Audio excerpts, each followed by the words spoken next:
नवरात्रि का 5वां दिन माँ दुर्गा के स्कंदमाता रूप की पूजा को समर्पित होता है।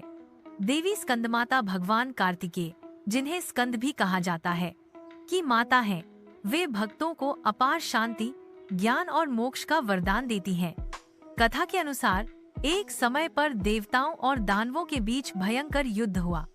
दानवों के अत्याचार से देवता भयभीत हो गए और सभी ने भगवान शिव और देवी पार्वती से प्रार्थना की। तभी देवी ने स्कंद अर्थात कार्तिकेय को जन्म दिया, जिन्होंने आगे चलकर देवसेना का नेतृत्व किया और दानवों का संहार किया। इसी कारण माँ पार्वती को स्कंदमाता कहा गया। उनकी गोद में बाल स्कंद विराजमान रहते हैं और वे सिंह पर सवार होकर कमल पुष्प धारण करती हैं।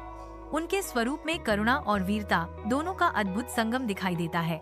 पौराणिक मान्यता है कि इस दिन माँ स्कंदमाता की पूजा करने से भक्त की सभी इच्छाएं पूर्ण होती हैं। कहा जाता है कि उनका पूजन करने से जीवन में धन, समृद्धि, पारिवारिक सुख और आत्मिक शांति मिलती है। वे अपने भक्तों के सभी दुख हर लेती हैं और उन्हें धर्म के मार्ग पर चलने की शक्ति देती हैं।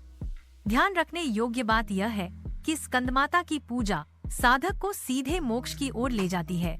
उनका पूजन केवल सांसारिक सुख ही नहीं देता, बल्कि आत्मा को उच्च आध्यात्मिक चेतना से भी जोड़ता है। इसीलिए नवरात्रि का 5वां दिन आध्यात्मिक साधना के लिए विशेष माना जाता है।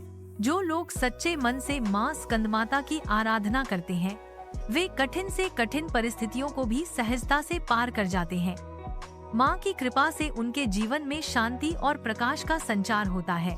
इसलिए कहा जाता है, माँ स्कंदमाता की भक्ति से ही मिलता है ज्ञान और मोक्ष का मार्ग।